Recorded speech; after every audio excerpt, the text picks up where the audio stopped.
Welcome to a special edition of the College Basketball Bonanza, the 2020-21 season amid COVID-19. I'm Nicholas Hodell. Dominic Stern is with me, and Dom, I know it's been a while since we talked college basketball, pretty much ever since everything ended so suddenly in March, and it's still a crazy world. And you and in California, how have things been for you? I've been good. I've been finding ways to get out of the house and keep myself occupied. I've been working lately, of course, with a mask and gloves on, and then golfing a little bit. I can still get out there and be social distance with my friends and still interacting with them. So I've been keeping myself sane, but I miss sports. Baseball's right around the corner, but I do miss college basketball. We were left on that cliffhanger of what was going to be an insane March Madness. So Oh, man, I'm hoping what that could have been, right? this 2020-2021 season can really be good for us, because it needs to be good to make up for the fact that we didn't get March Madness.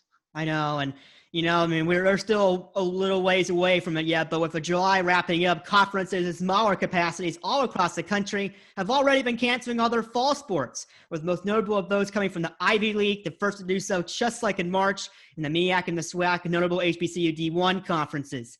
Plenty is on the line over the course of the next few weeks as major conferences make their decisions on a fall season, with the Big Ten and Pac-12 already moving to a conference-only fall season, but that might only be the beginning of a string of tough news that is yet to come.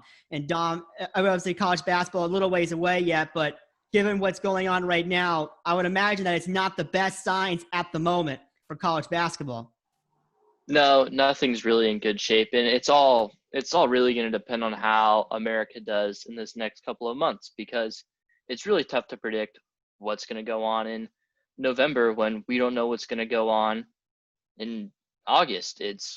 America's in just not a very good spot right now. The way we've handled this coronavirus has been terrible. Other countries are just back to normal life, maybe with a mask, but that's good for them. We're still I don't leave the house unless I have something to do. I don't just go out, go to the park or anything. We can't do anything. So college basketball isn't really in the forethought of my mind, because I've got way more important things to figure out, as does just about everyone. Yeah, and also you got to remember that college football is very dominant in the minds right now, with a winter season still way in the rearview mirror as of right now. And do you think that if some of the major conferences sort of start to take action and either a conference or even a cancellation, that might linger on into October or even November if those decisions are to be made then as well? Yeah, I think anything that's made from the top is going to trickle all the way down, because those are that's where the money's made. And where the money's made is what's most important. Just as shown by every single thing NCAA does, it's all about money. And money talks. So if they don't think it's safe and the players start to really stand out and they claim it's not going to be safe, you're going to see some major conferences come down. And at that point, once one goes down, it's all going to come down. Yeah, and obviously the Big Ten, Pac-12 already in a conference only, and some of the other major conferences are trying to salvage what they have left. With obviously the rescheduling is a big mess right now, but the athletic departments, they certainly know this. And the 2020 non-conference schedules, they're being released slower than ever. And a Twitter account, the D1 Docket, interestingly enough, but 119 days before, so the last check probably about a week or so ago, the average over the last few years has been about 60 non-conference schedules released by about this time in the season. This year, 14 have only been released. And so you've got to imagine that some of these athletic departments, they're fearing that perhaps they may not get a chance to be playing non-conference games. And I would only imagine, Don, that might be in the minds of the athletic departments, yeah, that perhaps they have something scheduled, but they don't want to really say anything right now because of what could happen. Right. And you gain nothing from getting your entire fan base up, having people make travel plans to go to these non-conference games, because non-conference games are super cool because you're playing teams that you don't normally face. So a lot of fans will say, hey, this is an opportunity. This is an opportunity for me to go see a new team, B, a new venue, and C, possibly even explore a new city or a new state. And by them scheduling this and then releasing it, and then for it to not happen, you're not helping anyone. So I feel like waiting for it is probably a good idea, but I really hope that these non-conference games can really happen, because you see these really cool tournaments and stuff, and that's what you get, some really good games out of those. Like I thought, in my opinion, the best game last year, Kansas Dayton, that was a non-conference game in Hawaii, and I don't know if the Maui Jim Invitational is going to happen this year, especially with the way that Hawaii's been super conservative with getting tourists onto the islands, as they should, because they've done a good job with containing the coronavirus. Yeah, we'll get to those MTEs in a moment, but you see other programs other than the 14, releasing games kind of one by one. And I do wonder though how long these athletic departments can wait to kind of release these schedules before eventually it is too late. Yeah, I don't really know the details about that. I mean, the season starts in a couple of months, so they probably do have a month or two to really make those decisions. But it's all going to depend upon if football happens. Football is where the money's made. Those are the big eyes are on football. And I think football's got to come to its decisions before a lot of these schools release their non-conference games, or just don't release them.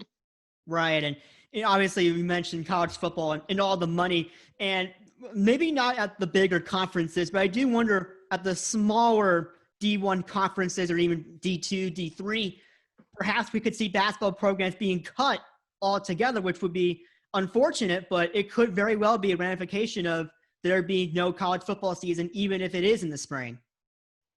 Right. And you never want to see that. It's an opportunity for a lot of kids that maybe don't have such good grades or such great backgrounds to really go and play the sport they love and also get an education at the same time.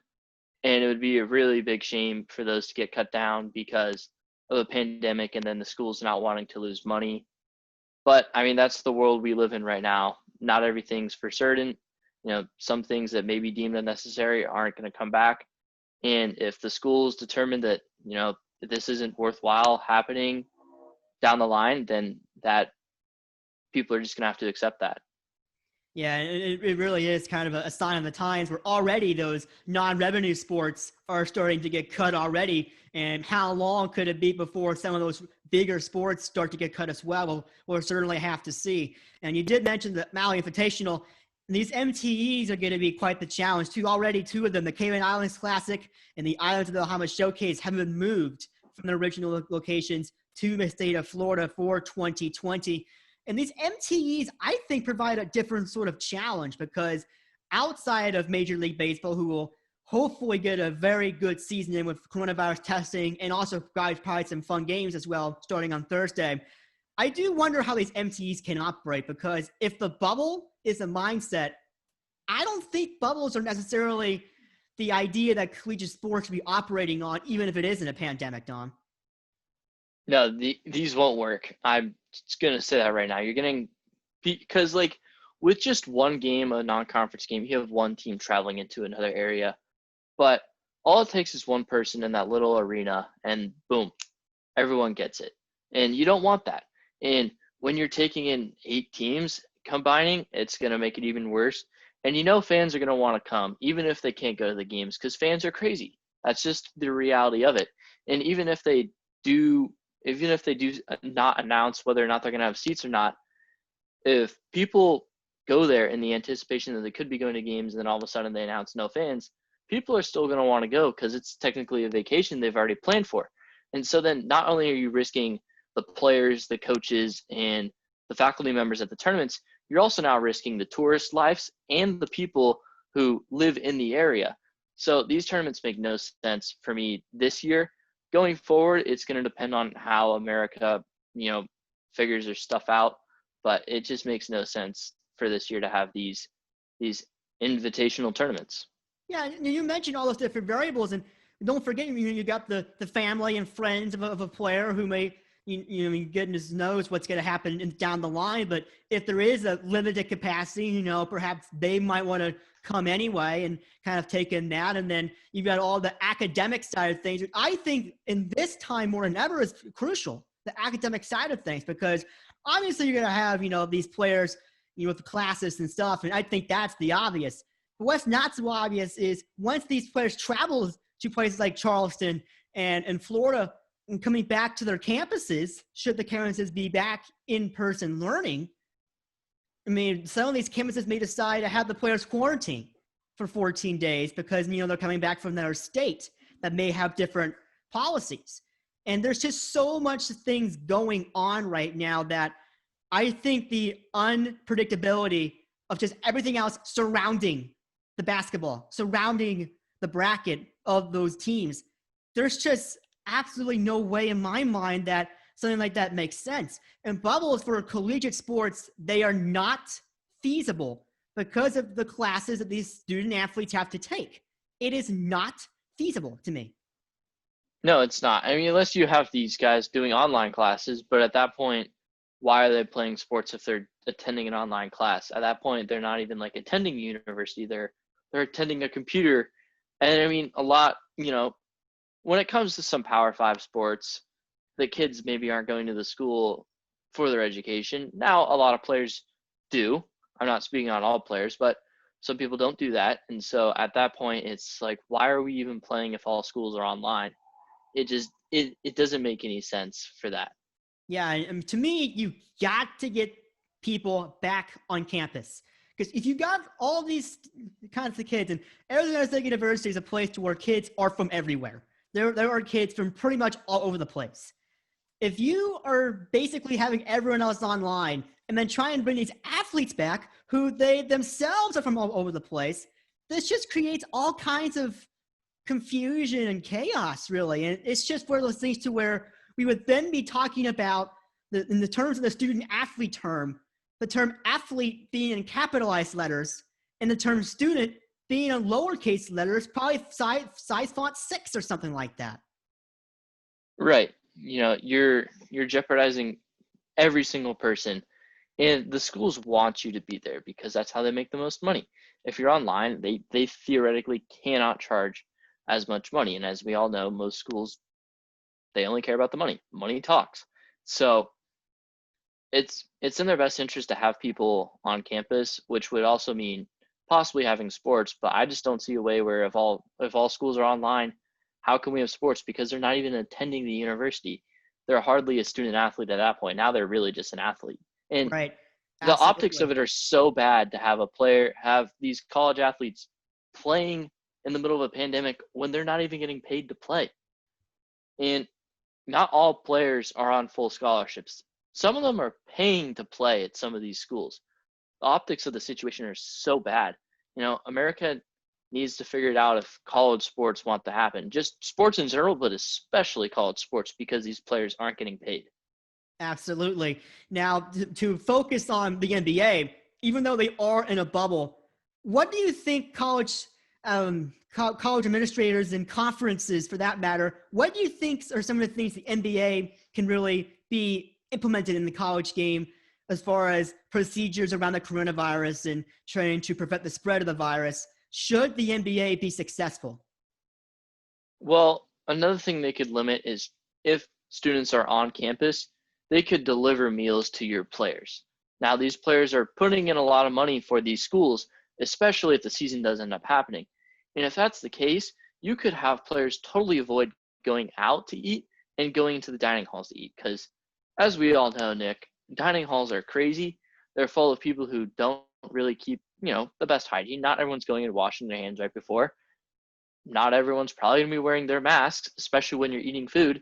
So why would you unnecessarily have the player go down to eat food when you can just deliver them the food? Now, of course, we saw the foods that some of the players were posting on their Instagram. Some of them looked really good and some of them didn't. But that's something that these players are going to have to deal with if they want to be able to play. They're going to have to play safe. Now, is that something they're going to all agree on? Probably not. Part of going to college is being social with your friends, and you don't really get that opportunity if you're getting a meal delivered to your room and being told to eat this by yourself. So I think that's one thing. The bubble itself is going to be kind of hard, but also, you got to let players have Postmates if they want that. The whole thing was stupid. There's a couple of things they could learn. The bubble itself is, like you mentioned, just not possible unless they're going online classes, which at that point, it's not worth it. We still haven't even seen the NBA games start. So once we see those games start, we'll get some more information about how these sports could continue. Yeah, and there are certain things that perhaps the bubble environments can be put into the college of it. the actual bubble itself cannot. It's just not feasible. And now, should things get to the point where we are still discussing cancellations in the winter, and we're still discussing this, and if it is to the point to where college basketball is conference only, who do you think will be the first to announce that? It's tough. I'd probably have to say the SEC, just because they're historically not a great basketball conference. They do have some really good schools, obviously. Kentucky, Florida, Auburn's been good as of late. Tennessee, another good basketball program. But in the South, coronavirus has been kind of crazy. You know, the whole term where it's been like red states are going to get harder because they've been looser on policies, you know, has some merit to it. You know, there's some exceptions, California being one of them. But them being in the South with coronavirus being hit really hard, I could see that definitely happening. Maybe even Big 12, they're also technically in the South. But I'm not really sure that's just a guess from me, if I'm being completely honest. Yeah, and it's respectable too. I mean, we all can have these sort of guesses, and I'll be honest, mine's the Pac-12, and it's because of one state, California. And right. I'm sure so many schools. Yeah, and I'm sure you're probably familiar with what's going on in the state of California with all the protocols that Governor Newsom is putting into place. This is not the forum to discuss that, but I think the state of California could drag down the entire conference. As a matter of fact, we're seeing that schools like California and some of the other schools, USC perhaps as well, going to online only for the most part already. And I think that those schools could drag this whole thing down. And California, with some of the fall sports already moving to the spring, the state of Washington is another example of having very recently announced some of their moderate to high risk sports moving to the early spring. And I just think that the combination of all of that, of what's going on around, I think that could put some pressure on the Pac-12 CEO group. And I do think that eventually, if there is the point to where we are still discussing this, I think obviously the Ivy League may be the first outside of the powers, because they've been the first the whole way, both in March and now in the summer. Because they're smart. Right. Yes. And I think the Pac-12 could very much be the first ones to follow the Ivy League, should they be the first, just like here in the summer. I think that there's just something about the state of California's policies that I think could drag everything down for the conference. Right. And another mention of that is Cal State schools are all online for the fall. And they announced that multiple months ago. Shout out to San Diego State Aztecs, because I know we love the mid-majors here on the college basketball Bonanza. Yes, we do. So yes, we do. It'd be kind of unfair to have some of these public schools, or, you know, UCLA, you know, Cal's already going online, but, you know, Stanford, USC, some other Pac-12 schools in the state, be kind of unfair for those big schools to be going back and playing, while Cal State's other public schools in the state of California aren't going back. And there's several. You also got Fresno State, you got San Jose State. Those are two, you know, in Mountain West. You got Cal State, Bakersfield. You've got a couple of others and some other mid-majors. So those are already a lot of conferences that are immediately impacted by students not coming back in the fall, which could change how athletics are managed. Yeah, and I mean, the Mountain West is probably a big conference to pay attention to because they have so many of those schools, and Hawaii. So that's going to be another big point of emphasis there. West Coast Conference also comes to mind. And I cannot for the life of me remember the date, but they're operating remotely for quite some time now. So that'll be very interesting to really watch for. And I'll just say this, Tom, I hope it doesn't get to this point, but if it does, it's going to be quite unfortunate. And obviously the season, the actual state of play.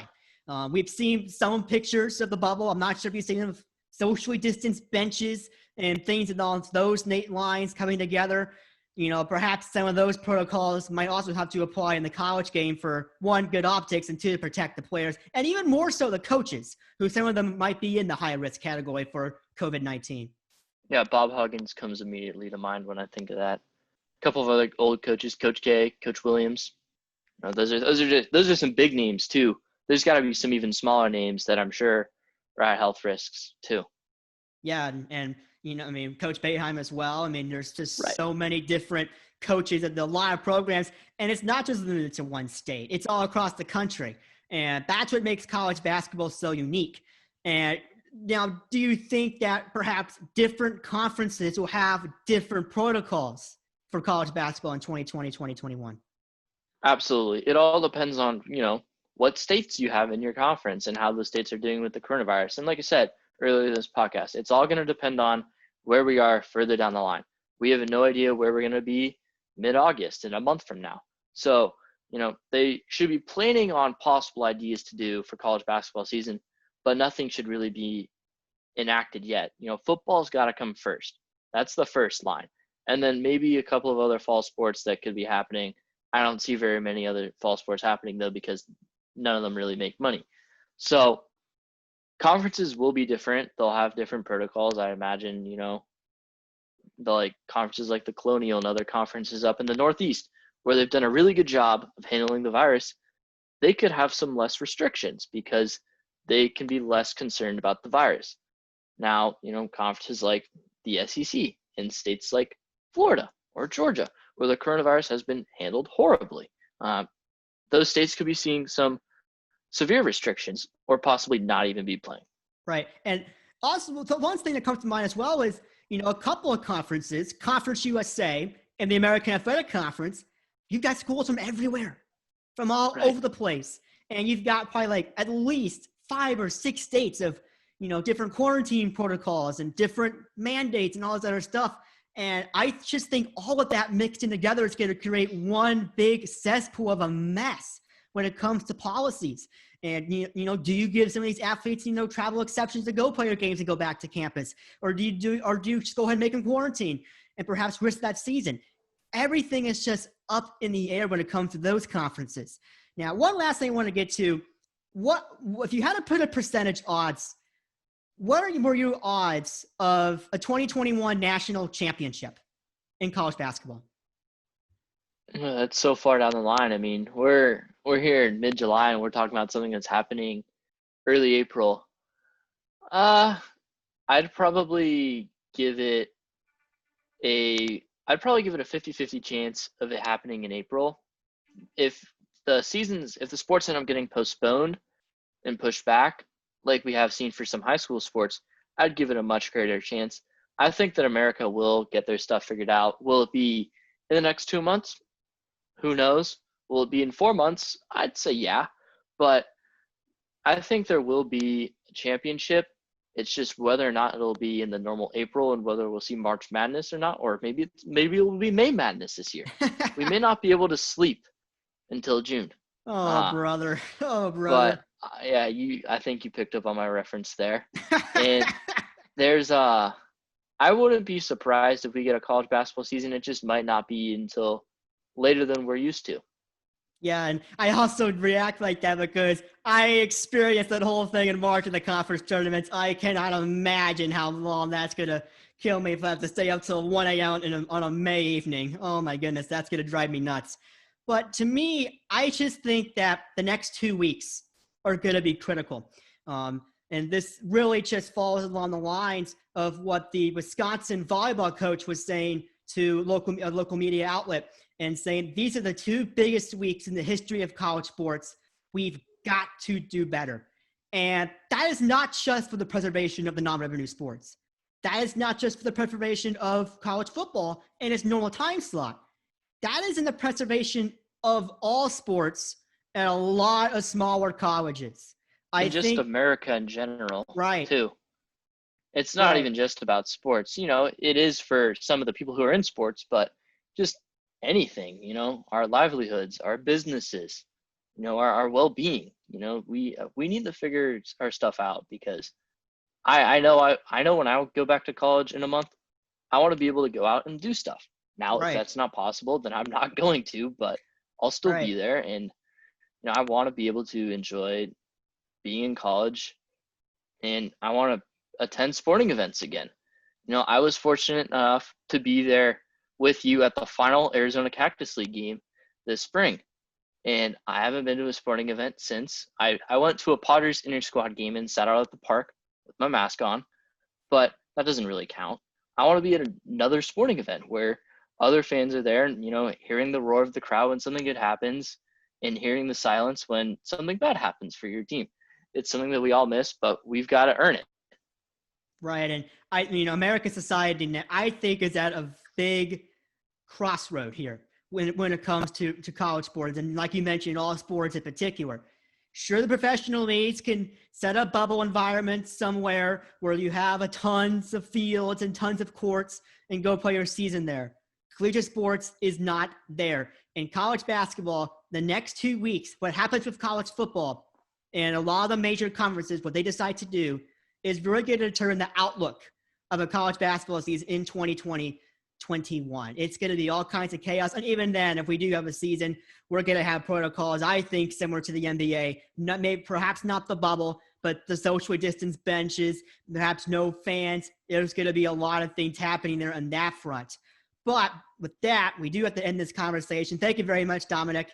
And this has been our special edition of the College Basketball Bonanza, the 2020-21 season amid COVID-19. Hopefully, in late August, we'll be back on Blaze Radio to discuss other things about the season, the best transfers, improved rosters, all those things. I would love to discuss those kinds of things about college basketball. But right now, the focus is clear: the fight against COVID-19. For Dominic Stern, I'm Nicholas Hodell, signing off.